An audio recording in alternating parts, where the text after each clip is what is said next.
আসসালামু আলাইকুম। শুভেচ্ছা জানাচ্ছি আমি নাসিরউদ্দিন। ইউএনএন টেকনোলজিতে আপনাদেরকে স্বাগতম। আজকের আলোচ্য বিষয় হচ্ছে HTML ট্যাগ পরিচিতি। আজকে আমরা জানবো HTML কি ট্যাগ ইউজ করা হয়, কোন ট্যাগের কি ব্যবহার। যেকোনো HTML ফাইল লিখতে গেলে শুরুতে আমাদের একটা লেফট অ্যাঙ্গেল ব্র্যাকেট দিতে হয়, এরপর এক্সক্লেমেশন চিহ্ন দিতে হয়, এরপর লিখতে হয় ডক টাইপ HTML। তো এই ডক টাইপ HTML কথাটা আমরা কেন লিখি? এটা লেখার মূল উদ্দেশ্য হচ্ছে এটা ব্রাউজারকে বলে দেয় যে এটা HTML5 ভার্সনের লেখা। তাহলে HTML ভার্সনগুলো কি?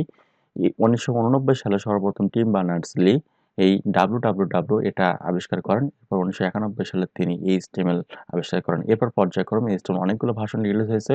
এর মধ্যে W3 রিকমেন্ডেশন যে ভার্সন সেটা হচ্ছে HTML5 ভার্সন। অর্থাৎ আমরা বর্তমানে যে কোডগুলো রান করি, যে আমরা ওয়েবসাইটে যে বিষয়গুলো দেখি সবগুলো HTML5 ভার্সন। এটা হচ্ছে লেটেস্ট ভার্সন। তো ব্রাউজারকে মূলত আমাদের এই ডক টাইপ HTML কে বলে দেয়, অর্থাৎ ব্রাউজারকে বলে দেয় যে আসলে এটা HTML5 ভার্সন, অর্থাৎ লেটেস্ট ভার্সনের লেখা। এই কারণে এটা লেখাটা আসলে বাধ্যতামূলক, এটা লিখতেই হয়। না লিখলেও আমাদের কোড রান হবে, তবে লেখাটা ভালো এবং এটা লিখতে হবে। W3 রিকমেন্ডেশন করে যে HTML5 ভার্সনটা আপনারা এটা লিখে দিবেন। ঠিক আছে। এরপরে আমাদের যে কোনো HTML ফাইলের রুট এলিমেন্টটা লিখতে হয়, সেটা হচ্ছে HTML। এই HTML হচ্ছে মাদার ট্যাগ বা রুট এলিমেন্ট বলা হয়। অর্থাৎ যে কোনো HTML ফাইল লিখতে গেলে আমাদের HTML ট্যাগটা লিখতে হবে। HTML tag. এরপরে যেটা থাকে HTML একটা ট্যাগ মানে চাইল্ড আছে, সেটা হচ্ছে হেড। হেড হেড হচ্ছে কি করে, আমাদের মেটা ইনফরমেশন গুলো হেডের মধ্যে সংরক্ষিত থাকে। এরপরে অর্থাৎ হেড আমাদেরকে ব্রাউজারকে বলে দেয় যে এর মধ্যে কি মেটা ইনফরমেশন আছে। অর্থাৎ আমরা যদি এটা কোনো একটা এসইও করি, একটা ওয়েবসাইটকে এসইও করতে গেলে আমাদের যে ইনফরমেশনগুলো প্রয়োজন পড়ে সেই ইনফরমেশনগুলো আমাদের হেডের মধ্যে থাকে।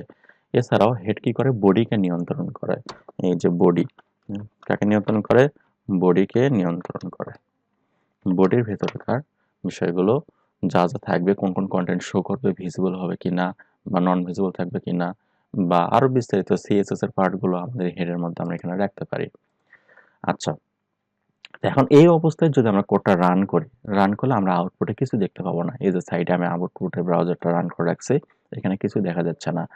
যে এখানে একটা আমাদের মানে লোকেশন শেয়ার করতেছে যে আমাদের এই ফাইলটা কোথায় আছে, সেটার লোকেশনটা এখানে দেখাচ্ছে যে index.html ফাইল, এটা টাইটেল বার। আচ্ছা, এখন এই হেডের মধ্যে যদি আমরা লিখি যে টাইটেল হচ্ছে একটা ট্যাগ, যেটা কি করে আমাদের এই ওয়েবসাইটে কিভাবে হবে সেটা শিরোনামটা এখানে দেখায়।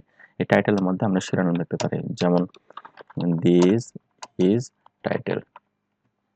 এটা হচ্ছে একটা শিরোনাম। এখন যদি এই কোডটাকে আমরা রান করলে আমরা আউটপুটে দেখতে পারবো যে কি, এই যে দিস ইজ টাইটেল। এটা হচ্ছে শিরোনাম। ঠিক আছে। আচ্ছা, এরপরে বডির ভিতরে আমরা যা কিছু লিখবো সেই লেখাগুলো, অর্থাৎ এই কন্টেন্ট অংশটুকুগুলো আমাদের ব্রাউজারে শো করবে। অর্থাৎ এইখানে যদি লিখি যে আই অ্যাম বডি, আউটপুটে দেখাচ্ছে যে আই অ্যাম বডি। বডির ভিতর যা কিছু লিখবো এখানে সেই বিষয়গুলো দেখাবে।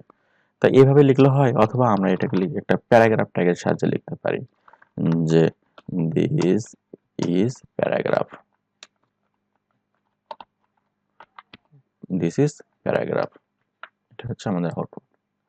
অর্থাৎ বডির ভিতরে যতগুলো ট্যাগ ইউজ করব সেই ট্যাগের শুধু কন্টেন্ট অংশটুকু আমাদের কি করবে, ব্রাউজারের আউটপুটে আমরা দেখতে পাবো।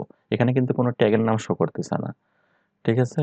তাহলে বডির ভিতরে ট্যাগের কন্টেন্ট অংশটুকু আমাদের ব্রাউজারে শো করে, আর টাইটেল অংশে আমরা যা কিছু লিখবো সেই লেখাটা আমাদের টাইটেল বারে শো করবে। আজ এ পর্যন্তই। দেখা হবে পরবর্তী টিউটোরিয়ালে। ভিডিওটি ভালো লাগলে বন্ধুদের সাথে শেয়ার করতে ভুলবেন না কিন্তু। সেই সাথে পরবর্তী নোটিফিকেশন পেতে চ্যানেলটিকে এক্ষুনি সাবস্ক্রাইব করুন এবং বেল বাটনে ক্লিক করুন। পাশে থাকার জন্য ধন্যবাদ।